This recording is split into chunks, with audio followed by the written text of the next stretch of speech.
Sveiki, mėlyjei. Sveikinu jūs visus sugrįžusius į mūsų Wellbeing Hub tinklalaidę, kur kalbame apie žmonės darbe. Ir šiandien neslėpsiu savo džiugesio, kad pavyko į studiją pakviesti svečią, su kuriuo labai ilgai norėjau susipažinti. Almantas Dulkys, Geltonas Feniksas knygos autorius ir emocinės gerovės konferencijos Logov organizatorius. Ačiū, Almantai, kad atvykai. Tai ačiū, kad pakvietei, sveiki, mėlyjei. Tai šiandien kalbėsime apie gerovę. Iš ties kiekvienoje tinklalaidės laidoje apie tai diskutuojam, bet aš turiu galimybę patirinėti tą labai unikalų kampą, patirinėti šiek tiek tavo paties asmeninę gerovę, tavo kaip vadovo asmeninę gerovę, tavo kaip žmogaus, kuris ganėtinai atvirai prabilo apie gerovę, apie perdegimą savo... Apie blogovę labiau. Blogovę. Wow. Geras terminas. Savo knygoje. Tai gal ir pradėkime nuo to, kaip gimė Geltonas Feniksas. Tai nepaslaptis turbūt, kad aš emocinės gerovės temom šneku jau 6 metai ir visai neblogai man sekasi šnekėti ir natūraliai kaip šiek tiek turintis tokių marketingo supratimą, aš žinau, kad aš tam tikras auditorijas jau esu išnaudojęs tam tikrais kanalais pilnai. O knyga yra kita medija, kur galima pasiekti auditorijų, kurios aš po šiai dienai nebuvau pasiekęs. Tai čia buvo tokia visiškai pragmatinė viena pusė, kita pusė man šiaip jau neblogai visai sekasi rašyti ir norėjosi kažkaip, kai kartais dirbi darbą ypatingai paslaugų versle, labai sunku yra pagaminti rezultatą, kuris būtų apčiuopiamas ir turėtų kažkokį baigtinį tašką. Tai knyga yra labai aiški fizinė išraiška, kur tu įdėjęs X pastangų gauni Y rezultatą ir man kartais tas labai patinka. Ir man kartais apstai patinka, vėlgi čia turbūt lendant į tam tikras emocinės gerovės temas, daryti laisvalaikiu kažkokius tai užsiėmimus, kurie turėtų galutinį tašką, nes kai tu praleidi visą dieną gamindamas intelektinį produktą, tai tu nelabai kartais jauti tokio pasitenkinimo, kad štai jau išėjo, jau yra produktas, jau galima vartoti, naudoti ir gauti kažkokį tai atgalinį ryšį. Tai kartais turėjimas hobių, pavyzdžiui, nežinau, ten lipdymas iš kokio molio arba keramika yra, tarp kitko, ir labai populiarėjantis ir turbūt nepaslaptis, kad viena iš priežasčių yra tų, kad žmonės, kurie dirba su intelektiniais dalykais, dažnai nori turėti atsvarą, kad aš kažką visgi nuveikiau fiziško ir turiu tą galinį rezultatą. Tai čia tokie susidėję dalykai turbūt pagimdė tą knygos formatą, o inspiracija buvo jinai labai nuo senų laikų, kuomet ir vyko tas mano didysis perdegimas vienoje organizacijoje ir aš tada jau atgulęs į psichiatrijos ligoninę sutikau ten savo kolegą iš to paties skyriaus. Tai čia ta istorija turbūt jau labai garsiai ir plačiai nuskambėjus, tai jinai buvo tas centrinė šis kaip inspiracija, kad reikia kažką daryti, tai tas kažkas buvo pradžia mano apsitai visos karjeros, kuris susijusi su komunikacija, emocinės gerovės temom, o knyga jinai gimdėsi 3 metus dėl įvairių dalykų, galėsim apie juos vėliau aptarti, jeigu bus proga. Ir pagaliau gimė ir pradėjo gyventi savo gyvenimą, tai aš labai džiaugiuosi, tiesą pasakius. Ir man atrodo, kad perdegimas tai tikrai dabar gan dažnai minimas žodis, terminas organizacijose. Tik aš turiu tokią nuojautą, kad ne visi labai teisingai visada užkabinam tą perdegęs, tai būsenai ir jausenai, kuri iš tikrųjų yra perdegimas. Tai kas tau pačiam padėjo suprasti, kad jau galbūt atėjo laikas kreiptis pagalbos arba kad kažkas čia su manim vyksta ne taip, kaip turėtų vykti? Tai, žinai, gal čia labai makabriškai nuskambės, bet turbūt, kai nueini iki bandymo nusižudyti, tai yra aiški žinia, kad jau viskas, tai yra pasiektas toksai dugnas, kur jau didesnio dugno nėra ir jokių išeičių kitų nėra, išskyrus tai, kad reikia, visada kviečiu rinktis gyvenimą, pavyko pasirinkti gyvenimą tuo metu. Ir tai čia toksai jau visiškai edgy, ne variantas, kai jau save nualini iki tiek, kad kitų variantų nėra, o perdegimas tai man patinka Eugenijaus Laurinaičio pasakymas, kad kai tu bandai padaryti daugiau negu gali, tai tiksliau net ne tai, kad bandai, bet darai nuolatos tendencingai, tai reiškia, kad tu eikvoji tuos resursus, kurie dar gyvena ateityje, dar tu jų neturi. ir tokiu būdu susidegini. Tai čia tokia filosofinė išraiška, o klinikinė turbūt išraiška tai yra tiesiog elementari, kaip ir visos kitos psichinė liga, kuri turi dabar jau ir tarptautinį lygų kodekse kodą. Ir kaip ir, nežinau, depresija, nerimo sutrikimas, šizoafektinis sutrikimas, tai taip ir perdegimas yra, liga tiesiog, kurią reikia gydyti. Tai čia joko, kartais mes labai mistifikuojame, ypatingai kas susijęs su psichikos sveikata, tai čia jokios mistikos nėra. Tiesiog kartais diagnozuoti yra sudėtinga, nes psichikos lygos yra viena į kitą panašios. Jo, aš galvoju, kad turbūt iš to ir kyla, nes perdegimą tikrai gali būti sudėtinga atskirti nuo to chroniško nuovargio. Taip. Skirtumas tas, kad nuo savaitę ar ten 2 savaitės atostogų perdegimai prastai neturi įtakos, to tarpu nuovargiu gali tikrai. Jo, klinikinis perdegimas yra tada, kai jau jokios atostogos tau nepadeda o tas turbūt irgi čia tiesiog mes tą perdegimą įvardinom kaip vieną iš būklių, ne? Tai galima surasti visokių kitokių epitetų, irgi toksai, nežinau, koks nors toksiškas nuovargis, ne? Kuris ilgajam periode, toksiškas dėl to ir kad ilgajam periode jisai tampa vis kenksmingesnis man pačiam. Tai turbūt visi nuovargiai yra tokie, kad tu tiesiog gebi kažkokiu būdu pailsėti, susigrąžinti resursą. Irgi perdegęs arba sudegęs, tada, kai jau reikia ieškoti specialistų pagalbos, kad tave kažkaip nuvalytų suodžius nuo tavęs ir bandytų tave atgaivinti. Tai aš esu tikrai labai labai laiminga, kad tu pasirinkai gyvenimą, pasirinkai. Aš irgi džiaugiuosi. Ja, šitą kelionę, šitą kelią.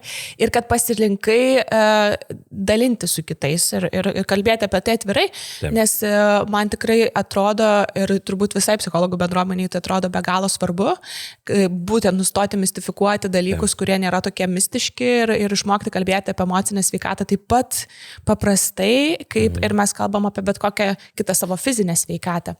Jo. Tai gal gali pasidalinti savo svarbiausiam pamokom, kurias išmokai atsistatymo, gyjimo, sveikimo metu.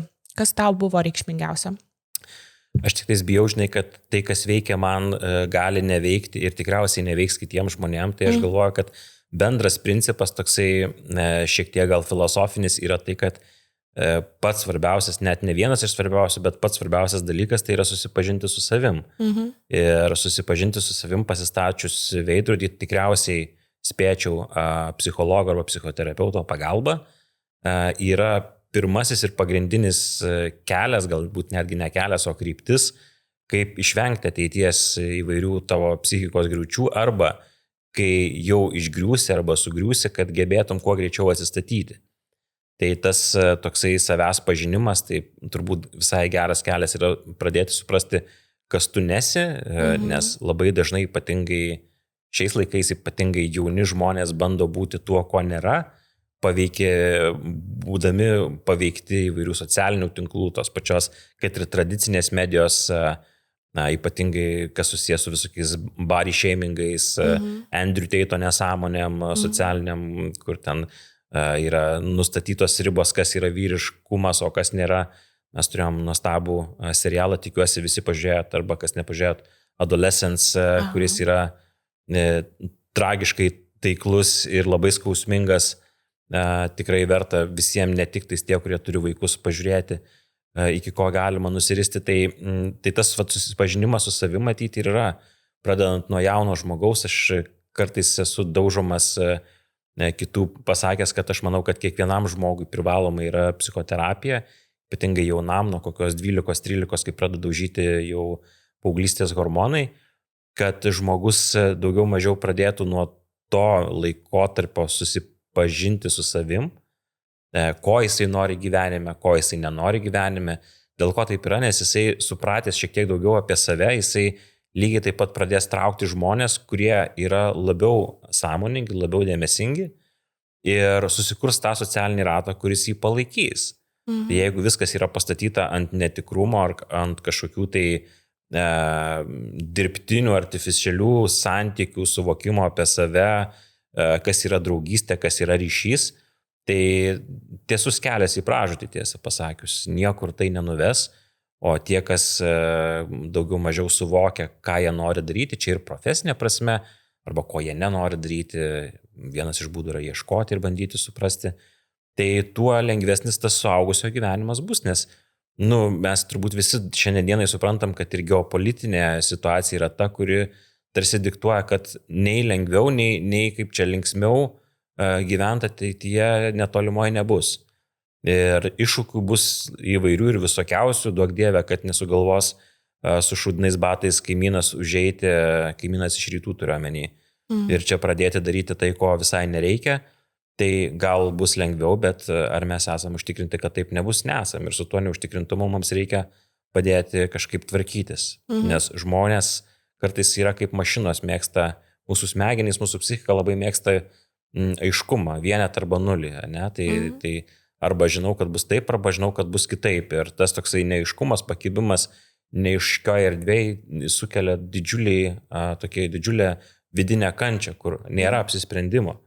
Tai kartais tie, kas yra sąmoningesni, supranta, kad kai nėra apsisprendimo, tai toks ir yra sprendimas. Šiandien dienai apsisprendimo nėra, aš turiu būti pasiruošęs visiems variantam. Ar tai kelia diskomfortą? Aišku, kad tai kelia diskomfortą, bet galima su tuo gyventi. Tai čia taip rezumuojant tą visą mano ilgą monologą, susipažinimas su savim, ne kažkokie tips and triksai, bet tiesiog suvokimas savo vietos pasaulyje yra pagrindinė taisyklė, nuo kurios aš pradėčiau bet kokią turbūt jauno žmogaus kelionę į suaugusio ir po to jau kalbant ir apie profesinius dalykus, specialisto, profesionalo ar vadovo. Kad jau kalbam iš tikrųjų jau ir apie specialistus, profesionalus ir paminėjai vadovus, aš iš ties pastaruoju metu tikrai ganėtinai daug svarstau apie darbuotojų gerovės tą kitą sluoksnį. Ne? Mes vadovom dabar kraunam labai daug atsakomybės, kalbėdami apie tą darbuotojų gerovę. Čia reikia diegti gerovės valdymo strategiją, programas. Jeigu tenais darbuotojas perdegė, tai kas kaltas? Vadovas netaip krūvį paskirstė. Ten, sakykime, kažkokios papildomos naudas vadovas turi suprasti, ten vadovas turi individualizuoti, vadovas turi auginti, įvesti. Vadovui yra be galo daug spaudimo ir ypač, kai mes kalbam apie gerovę, ir čia, man atrodo, toks baisus paradoksas iš to gaunasi, ir ne, gerovė, o tas vadovas kažkaip gaunasi už gerovės kažkokios barikadų sienos kitoj pusėje. Tai ką tu pats galvoji apie vadovų gerovę ir kaip manai, ar apskritai yra kažkas organizacijoje, kas galėtų užtikrinti tą vadovų gerovę? Labai geras klausimas ir labai aktualus šiandien dienai, nes mes tikrai ir turbūt ir mano dėka esu prie to prisidėjęs labai daug šnekama apie darbuotojų, įvairių sričių specialistų lygio, emocinę gerovę arba blogovę. Ir kartais primirštam vadovus ir realiai aš tai tik tokį nuoširdų ir dėmesingą gailestį norėčiau išreikšti vadovam, nes jiem iš tiesą pasakius šitas laikas yra didžiausių iššūkių laikas. Ir tikrai darbuotojai ne tik tais laukia, bet iš vadovo arba iš vadovybės kažkokio tai empatijos, supratimo, kultūros, strategijų kūrimo, kurios būtų susijusios su emocinė gerovė, bet ir tai čia nepaisant visų vadovo funkcijų, kurias jis turi atlikti, ne? Nei vienos organizacijos tikslas nėra laimingi darbuotojai, nei vienos. Visų organizacijų tikslas numeris 1 yra uždirbti pelną ir kuo didesnį šiaip jau. Tai atsakymas yra tik tais kokiais būdais tą pelną uždirbsi. Tai jeigu mes atsimintume kokius, 15, gal 20 metų atgal, tai nei buvo tokio termino kaip emocinė gerovė, nei buvo tokių terminų kaip perdegimas, ta motyvacija arba kažkokie kaip įgalinti, nors žodis įgalinimas irgi visai šviežias yra, jie visai kitaip skambėjo organizacijose ir buvo daug daugiau koncentracijos į rezultatą, į kažkokį tai performinimą, o dabar mes esam tokioj vietoj, kur, aš taip galvoju, kad tai visgi yra progreso ženklas, kad mes jau bandom suvokti, kad pelnas klausimas, kokiais būdais mes jį uždirbam, tai mes, jeigu galvotume vėlgi apie organizacijas, tai labai neseniai mes rūpinomės tik tais išorę, tai savo klientais, mes norėjom juos popinti, juos glostyti, daryti viską, kad mūsų paslaugos arba produktai tenkintų ir teiktų laimę, emocinę gerovę lygiai taip pat, savo klientam. Dabar mes jau matom, kad jau mes turim ir ant kitos kojos stovėti, mes turim daryti tą patį, galbūt netgi geriau, ir dar ir su vidiniais resursais, tai su savo žmonėmis. Tai nepaisant to, kad vadovas jau išgyveno tą vadovėlinį tokį vienišo vadovo sindromą, tai dabar jisai turi ir dar ant savo pečių visos organizacijos ir ten tikrai yra ir vienišų žmonių, ir yra stipriai introvertiškų, ir stipriai ekstravertiškų, ir tu dabar su visais jais mokėk palaikyti santykiai, būk visoks.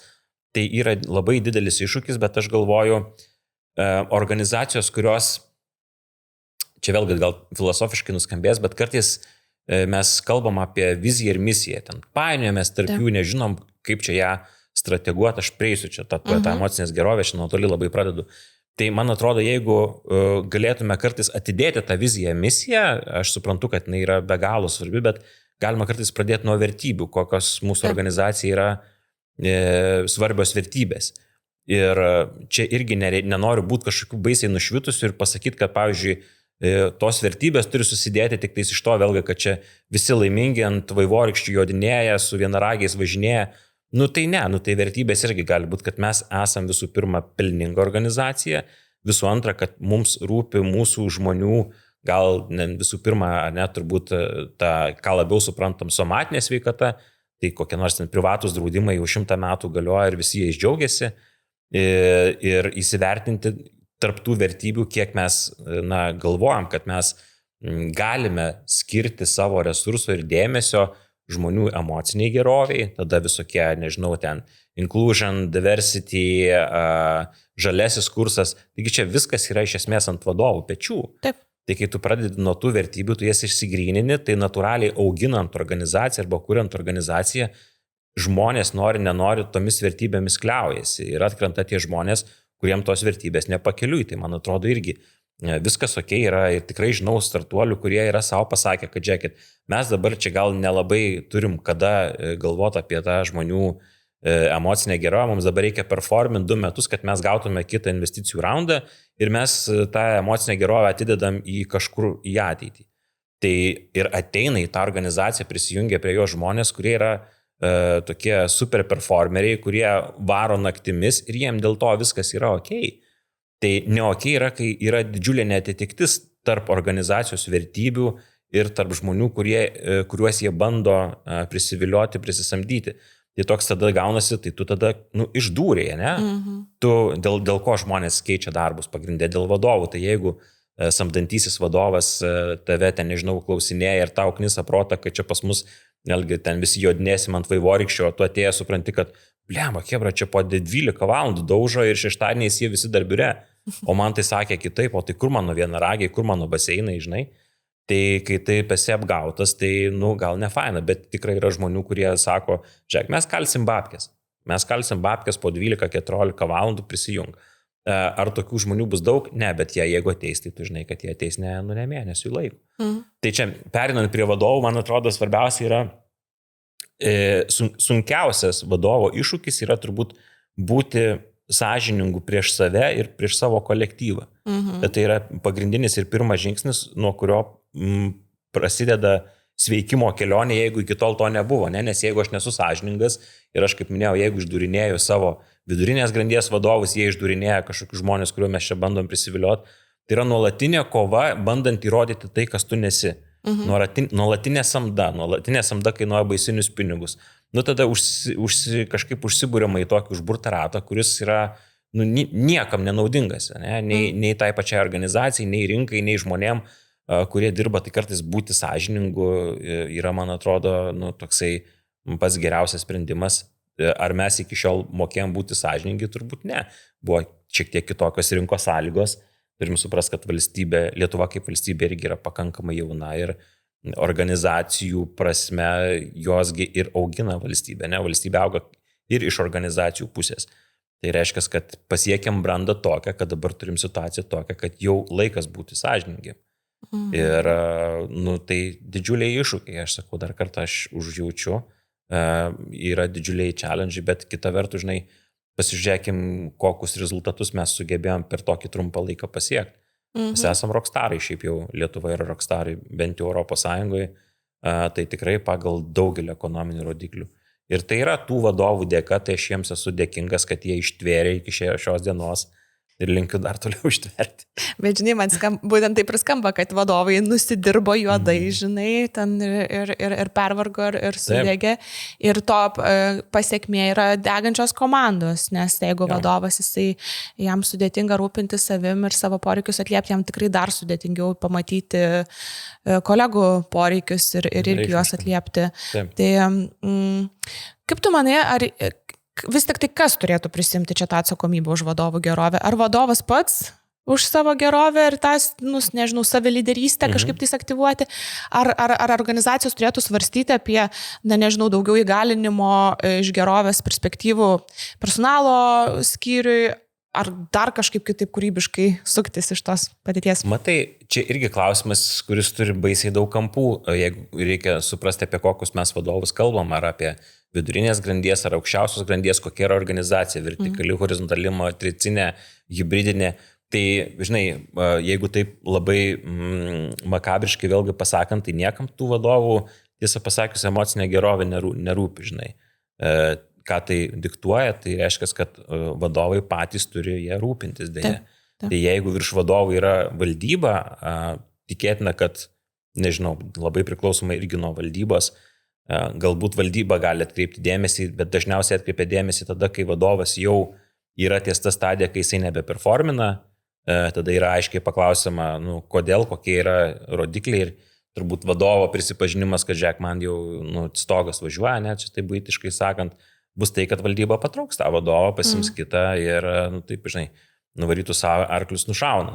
Tai dėja taip yra. Tuo pačiu aš gal, žinai, galvoju, verta pasakyti, kad vis tiek vadovo profesija, jinai yra kelianti labai daug iššūkių, tuo pačiu jinai dėl to turisi tapai vadovo, ne, kad tu turi tam tikrą savybių rinkinį, kad tu gebi šiek tiek geriau toleruoti stresą, ar ne. Tas pats, kas yra samdomas darbuotojas ir verslininkas, ar ne, tai jeigu tu mažiau toleruoji stresą, tu į verslą neisi, nes reikia labai didelės tolerancijos stresui, neužtikrintumui, tai vadovas irgi yra tas, kuris visų pirma geba toleruoti rizikas geriau nei specialistai. Ir vadovas, aš irgi kartais mėgstu, žinai, tą dramblį susiskaldyti į mažus gabaliukus ir pagalvoti, kaip čia jį galima suvalgyti. Tai kalbant apie vadovus, kartais verta pagalvoti, kad vadovas irgi yra profesija, specialybė, vadovas, vadybininkas, daug apie tai labai yra kalbėjęs puikus tikrai lyderystės žinotojas Saulius Jovaišas, jis irgi labai, labai tą akcentuoja. Tai yra profesija kaip ir visos kitos, kur reikalinga labai specifiniai žinių, įgūdžių ir patirties rinkiniai.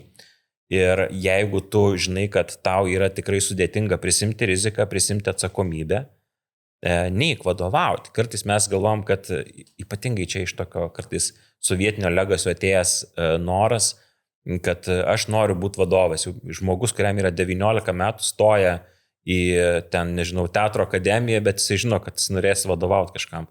Nenorėk, ta prasme, kad labai geras profesionalas ir toks paprastas vadovas skirsis netgi turbūt finansinė prasme, kad labai geras profesionalas tikrai uždirbs daugiau už prastą vadovą ir gyvens daug komfortiškesnį gyvenimą, to prasme, kad jam nereikės kovoti su visais tais vidiniais ir išoriniais iššūkiais, kuriuos patiria vadovas. Tai jeigu tu supranti, kad esi, kaip čia, gabus priimti sprendimus, gabus toleruoti riziką, matyti ne trumpais atstumais, tiksliau ir trumpais atstumais, ir ilgalaikiam koncepcijom, strategijom, faina, varyk vadovauti, tada gal bus įdomu, pabandysi, gal nepatiks, gal eisi atgal į specialisto lygį, bet dėja, turbūt šiandieną aš neturiu kažkokio, žinai, paguodos pasakymo, kas užtikrintų tą emocinę gerovę vadovo, apart jo paties sąmoningas ir toks dėmesingas ryšys su pačiu savim. Tai čia mes galime jau pereiti, žinai, visokias dėmesingumo praktikas, kuriuose, tarp kitko, vadovų vidurinės grandies ir aukščiausios grandies, jeigu kalbam apie tokią labiau enterprise atidos praktikas, jų yra didžioji dauguma, dėl to, kad poreikis yra didžiulis. Nes tada žmonės pradeda jau tiesiog elementariai jausti ryšį su savo kūnu ir kai pamato, kad ta širdis jau duodasi, žinai, tiek, kad nueini pas daktarą, sako, ne, atrodo, kad su tavo širdim viskas okei. Tai reiškia, tave psichosomatika jau daužo, jau tau reikia biškai stabdyti arklius. Tai tokiu būdu, žinai, ir prasideda ta tavo tokia kelionė į emocinę gerovę. Tuo pačiu aš norėčiau tikėti, kad vadovas yra sąmoningumo prasme, sąmoningumo tai apie save suvokimo prasme, jau yra šiek tiek labiau pažengęs negu koks nors jaunas specialistas, kuris pradeda karjerą. Dėl to aš labai rekomenduoju, kad nebėgti labai staigiai iki to vadovavimo, reikia pribręsti. Man fainai yra brandus vadovai, brandus tai turiu omeny ne amžiaus prasme, bet sąmoningumo prasme. Gali būti brandus žmogus 20 ir gali būti visiškai vėja vaikiškas, žinai, 50. Čia amžius nenusako brandos. Tai fainai yra sutikti iš tikrųjų startuoliuose, nemažai veikiu visko, tai man atrodo startuoliuose šiandien dienai yra tikrai daug brandžių jaunų vadovų. Labai džiugu juos sutikti ir su jais kalbėtis ir matyti, kaip jie mato organizacijas. Tavo paminėtas HR-as, ar jisai gali prisidėti prie emocinės gerovės? Taip, ir čia gal dėl labai tokios primityvios priežasties, kiek aš sutinku daug HR žmonių, jie turi nemažai psichologijos žinių, o neretas arba nereta būna ir baigę studijas universitetinės, kurios irgi duoda labai aiškę nuovoką, pavyzdžiui, skaitant žmonės. Nes tai, ką mes pasakom, yra viena, o tai, ką aš nuskaitau iš žmogaus, yra dar kiti dalykai. Tai kartais pajutimas HR, kad tam tikras skyrius dega, ne, visas skyrius arba atskiri žmonės, arba netgi jeigu yra fainas ryšys susikurtas tarp vadovo ir HR, kad HR turi teisę ir privilegiją ir galbūt netgi pareigą vadovui pasakyti, kad tu gerai jauties, nes šiaip tai šūdinai atrodai dabar 2 savaitės. Gal jau tau reikia pailsėti, nežiūrėk, mes čia varėm projektų pridarėm, bet aš noriu, kad tu, žinai, tai man atrodo, HR yra tas sarginis šuo, kuris, žinai, stebi, kaip viskas vyksta ir jeigu mato, kad vyksta blogai, tai yra tas pirmasis, kur vadovas turbūt turėtų kliautis, ypatingai kalbant apie tas tokias tarp eilučių visus dalykus, ne, softinius, nes HR-as dažnai tai būna moteris iš mano patirties geriau geba skaityti emocijas ir vykstančius tokius povandeninius dalykus, tai aš labai linkėčiau visiems vadovam atsirinkti ir turėti tokią dešinę ranką HR, kuris gebėtų ir kurio pasitikėtum, kad jisai geba teisingai perskaityti, kas vyksta organizacijos. Čia iš tikrųjų labai daug temų palėtyti tame tarpe ir va, tą tokį, žinai, lygmenį, ar mes ant vieno laipto stovim, žinai, vadovas ir HR-as, ar mes vis kažkaip į tą HR žiūrim, kaip į ten kažkokį, tai, žinai, įdarbinimo popierių tvarkytoją vien tik tai. Labai nenorėčiau, kad žmonės galvotų. Visko pasitaiko, vis dar turbūt, žinai, bet turbūt jau dabar organizacijos pradeda reikalauti daugiau strategiško personalo partnerio, kuris jau taip labai plačiaja prasme matytų ne tik tai komandų skaičius, bet ir kažkokius tai gerovės tam tikrą prasme skaičius juose, ne? Jo, aš galvoju, aš labai monologais varau šiandien, kaip užsikūręs, tai man iš viso pirminė HR atrodo funkcija tai yra sužiūrėti organizacijos kultūrą. Be abejo. Ir tada tu žiūrė, kas yra parašyta tose vertybėse arba nėra parašyta, kaip mes jas suvokiam. Tai man atrodo, čia yra gera pradžia, kad kokia yra mūsų kultūra, ne, kaip organizacija, kad žiauriai blogai yra lyginti su šeima, bet atskiros šeimos irgi turi kažkokias kultūras. Dažniausiai tai nerašyta taisyklė, ne, bet mes nežinau, vienas iš paprastųjų dalykų, tai žinai, yra kokios nors tradicijos. Taip. Mes kaip šeima susirenkam pietauti kartu, ar mes pasiemam kas kam ir savo kambariuose valgom. Elementarus dalykas, tai perkelus į organizaciją, tai mes džiaugiamės dėl kažkokių rezultatų, ar mes juos priimam kaip duotybę ir varom toliau, žinai. Čia toks elementarus vaikiškas palyginimas. Dar mane labai patraukė ta mintis tavo išsakyta, kad vadovas turėtų būti sąžiningas, pirmiausia, sąžiningas prieš save. O kaip su tuo sąžiningumu apie savo būseną ar emocinę savijautą prieš savo komandą? Labai slidus dalykas, čia irgi turbūt būčiau labai toks hipokritas, jeigu sakyčiau, kad jo reikia būti sąžiningu, verkti prie savo kolegų, kartais reikia nukūkčioti kamputyje. Tai visko pasitaiko, bet man atrodo, sąžiningumas tai nėra kažkoksai trumpalaikis veiksmas, tai yra mano nuostata pagrindinė, kaip aš valdau save šitoje organizacijoje, ne kaip aš valdau organizaciją, bet kaip aš valdau save šitoje organizacijoje. Tai ar aš esu sąžiningas, tai čia turbūt tas sąžiningumas iš pradžių jisai atrodo, kad aš čia sąžiningai mokesčius turėčiau mokėti. Nu, tai ne apie mokesčius kalbam. Sąžiningumas tai yra, kad aš gebu būti autentiškas pats su savimi, nes tada man daug mažiau vidinio resurso reikia, norint atlikti tam tikras užduotis. Ne? Jeigu aš esu autentiškas, tai reiškia, kad aš neapsimetinėju, neieškau pastalčius kaukių, užsidėti prieš savo kolektyvą, bet tuo pačiu aš labai norėčiau tikėti, kad autentiškumas nėra, kad aš rėkiu ant savo darbuotojų. Tai čia kartais maišomi yra labai daug dalykų, kad, pavyzdžiui, kultūringumas gal labiau taip, kad, na, ar žmogus kultūringas, galima taip neatsakyti klausimą, tai yra ne tai, kad jis nerėkia ant savo darbuotojų, bet tai, kad jisai supranta, kad rėkimas šiaip jau nuves į labai tamsią vietą, šiaip jau iš tikro. Tai tas sąžiningumas, etika, kultūra, jie keliauja kartu, bet jie negali būti suplakti į vieną vietą. Tai jeigu aš esu autentiškas ir kultūringas, tai reiškia, kad aš šiek tiek turiu sąmoningumo, kad aš galiu pasiekti tikslus, nerėkdamas ant savo, aš tokius labai edgy paimu, kad tiesiog, kad būtų mūsų klausytojai suprantama. Tai reiškia, kad aš netoleruoju rėkimo ne tik tais šitoje organizacijoje, bet aš grįžęs su visa pagarba nelupu žmonos, nu žinai, aš esu sąžiningas visur, kur ir tikrai tie žmonės, kuriuos man davė, žinai, likimas sutikti, kurie yra sąžiningi, aš matau, kaip jiem gerai sekas, dėl to, viena iš priežasčių yra dėl to, kad jiem nereikia nieko apsimetinėti. Ir, žinai, čia elementarus dalykas, pradedi karjerą, žinai, eini su savo CV-ku, čia, žinai, ankstyvai, bet ten išrašęs 5 puslapius, tu dar tik universitetą blemba baigiai. Nu, tai reiškia, kad tu jau nesi sąžiningas, nes tu bandai čia kažką laužti. Nu ir po to iš tokio žmogaus užauga vadovas, kuris, žinai, užaugo ant kažkokių tai ten kaukų, kur jau pats nebesusigaudo. Kada ką sakė, ten aš jau nekalbu apie kažkokias ten tiesioginės melagystės, bet kažkokius pažadus, nes tai, žinai, tas irgi yra under promise, over deliver. Labai geras reiškinys, bet dažnai būna atvirkščiai, kad visiems viską promisinu, bet net užmiršau. Ateina kažkoks žmogelis, vidurinės grandies vadovas, sako, bet tai tu pažadėjai, kad bus taip. Nu gal, tai ką tu čia tiki mano pažadais, žinai, toks jau pasakau. Nu tai netikėk kitą kartą, žinai, kitaip sakysiu. Nu tai tas sąžiningumas, žinai, toksai sąmoningas buvimas su savim ir susipažinęs, tai daug palengvina ir pačiam vadovui reikia daug mažesnio resurso, kad jisai gebėtų veikti. Tai ir vėlgi čia sakau, atsiduriu į tą kultūrą, kad jeigu tu dar esi nesubrendęs, tau dar norisi parėkauti, pasidaužyti, gal dar pabūk specialistų lygyje. Nu, dar biški tau ne iki vadovavimo.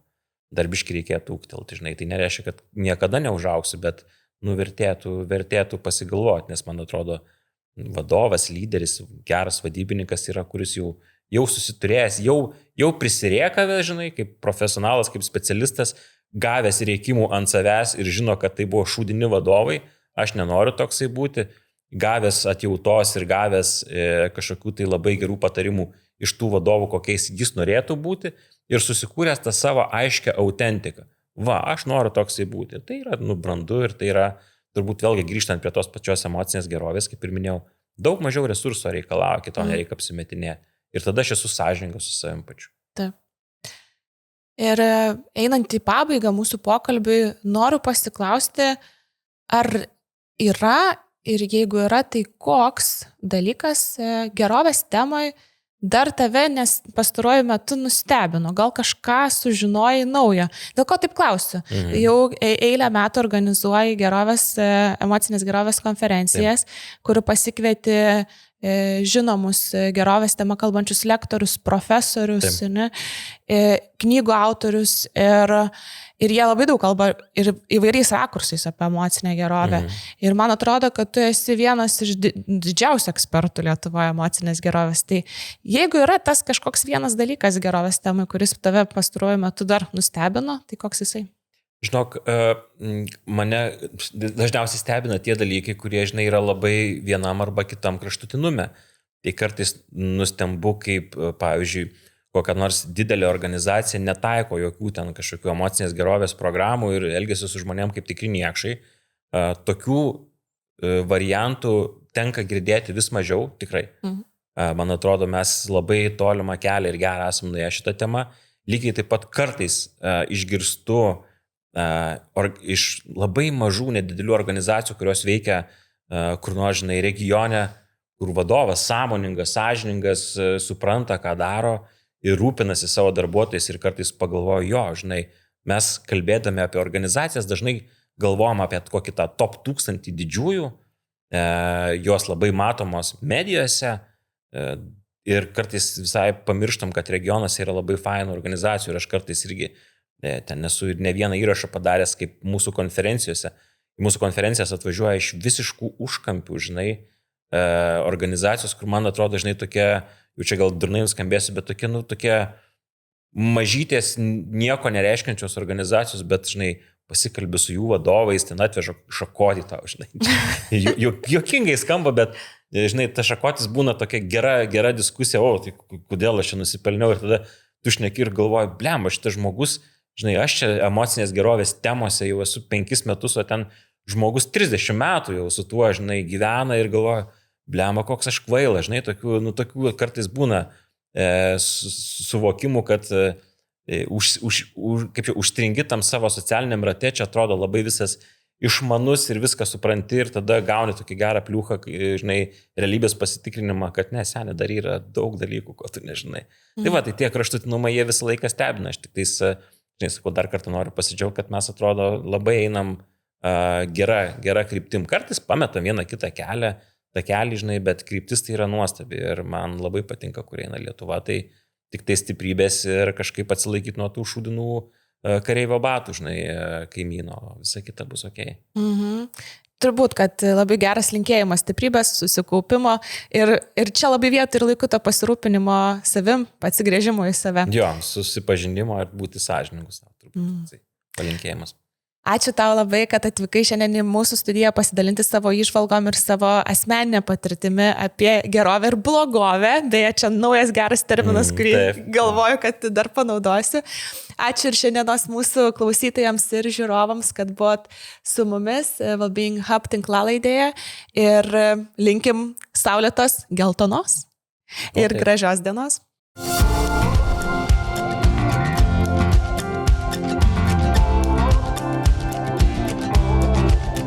Jeigu jums patiko šis tinklalaidės epizodas, kviečiu paspausti patinka ir prenumeruoti Wellbeing Hub puslapį.